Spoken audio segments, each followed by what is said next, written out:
The almighty Arataki Great and Glorious Drumalong Festival, the newest event in Genshin Impact, and frankly, the most fun I've ever had playing this game. Because of this, I became very dedicated to trying to 100% all songs and all difficulties. However, this did take me a good while of trying, and along the way, I learned some things that I kind of wish I knew at the very beginning.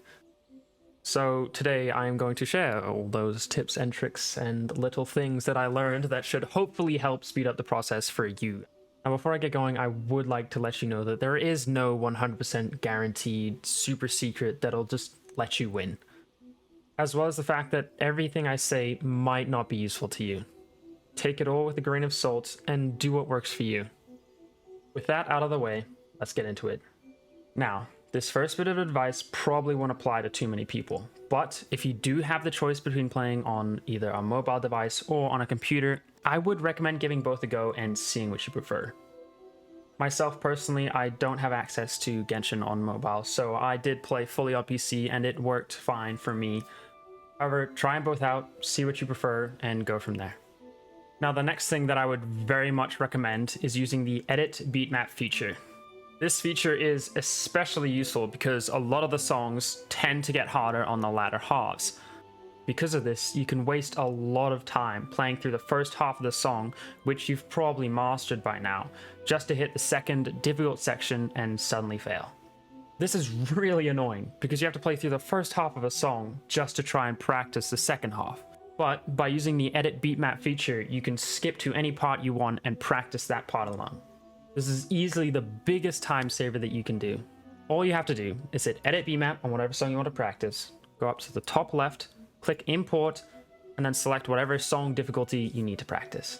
Now, if you have made a custom song on whatever song you're trying to practice, you will get this message that reads, "The imported content will overwrite the current music score." But don't worry, as long as you've saved whatever you're working on and don't have it currently up on the timeline, this won't actually erase anything. From here, you can skip to whatever part you need to practice, let's say just the latter half. Click Trial, top left, and go from there. Alright, let me tell you guys, literally every piece of advice I could give in this video pretty much pales in comparison to this one. And it can actually be found in the Settings tab. Now, I don't know if this is fairly common knowledge, you might know about it already, but I know I only found out until after I had completed every single song. But you can actually slow down the speed at which the tiles fall by using the Change Falling Speed toggle. By turning on this setting and then clicking the minus button once, you can only do it once, you can make the tiles fall 25% slower, which looks something like this. So, what you'll notice here is that it doesn't actually slow down the song or the time it takes for the notes to arrive, but rather how long you see the notes before they hit their set mark. This is especially noticeable if you put 0.7 times speed next to 2 times speed.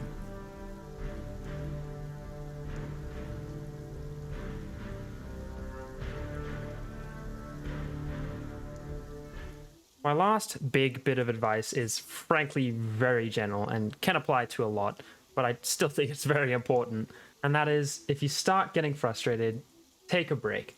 Trying over and over again and failing over and over again for hours won't really get you any further to your goal. Picture it like this. If you keep slamming your head against a locked door, it won't open any slower if you decide to take a break. Take some time to refresh, clear your head, and lose any frustration that might be holding you down. If you can do that, you'll be able to come back with a new mindset, ready to try again. Besides, no amount of practice or dedication can create perfection. You kind of just have to get lucky with it. And with that said, I am out of advice, but I do have some more information for you guys that will hopefully help, specifically in deciding the order in which you should play songs based on their difficulty and your skill. Now, this is obviously more of a personal opinion, however I did get input from 2 of my friends as well as myself, so hopefully it's a bit less biased towards just me. Alright, let's take a look. Okay, so admittedly this is a lot of information, but don't worry, you don't need to pause or anything, I will explain and I will go over everything. First, I'd like to let you know that these rankings only apply to the pro versions of these songs. Now, the one thing my friends and I can agree on is that we found Rage Beneath the Mountains and Blossoms of Summer Night to be the easiest. Therefore, I would highly recommend these as your starting point. From here on out, everything seems to get quite hectic. Despite a few similarities, everything here seems to sort of just depend person to person. However, there are some useful averages that we can take away from this information. Firstly, Termination of Desires and Drifter's Destiny are our highest average songs. Therefore, I would highly recommend those being the last songs you play. Below that, you have Devotion of the Keeper, Let's Go Crimson, and Time to Shine as your middle songs, mostly to taste. Now, there are two things I'd quickly like to stress. One, this information is only useful if you do want to try and play the songs easiest to most difficult, mainly for the namesake of practicing along the way, so that when you get to the most difficult songs, they should hopefully not be as difficult anymore. And the second thing is that this list doesn't necessarily show which songs are easiest or hardest to play in general, but rather which songs are easiest and hardest to perfect. And again, I cannot stress this enough, this is merely a guide to help you get to your own conclusions. Ultimately, everyone will have a different experience, and I frankly have no idea how it will go. With that out of the way, here's the final list that I would recommend you following.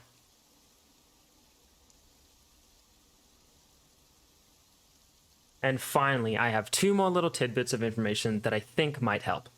These are all the songs that I would consider more difficult in the second half. This is just good to keep in mind because these are the songs that you will most likely have to use the Edit Beatmap feature for. And finally, these two songs, Drifter's Destiny and Termination of Desires, do not feature any outside hits, which means you only have to focus your attention on the two inside buttons, which I found to be a great help. And with that out of the way, that's all the advice I've got for you. I sincerely hope you found at least one thing in this video helpful. Also, if you did enjoy, please consider subscribing, it would help me a ton. As well as leave a comment and let me know if you'd like to see more Genshin videos. I know it's definitely a big total change from the videos I've made in the past, those mainly being SCP, but I actually had a lot of fun making this, so if you'd like to see more, I would love to create more. And with that, good luck and happy drumming.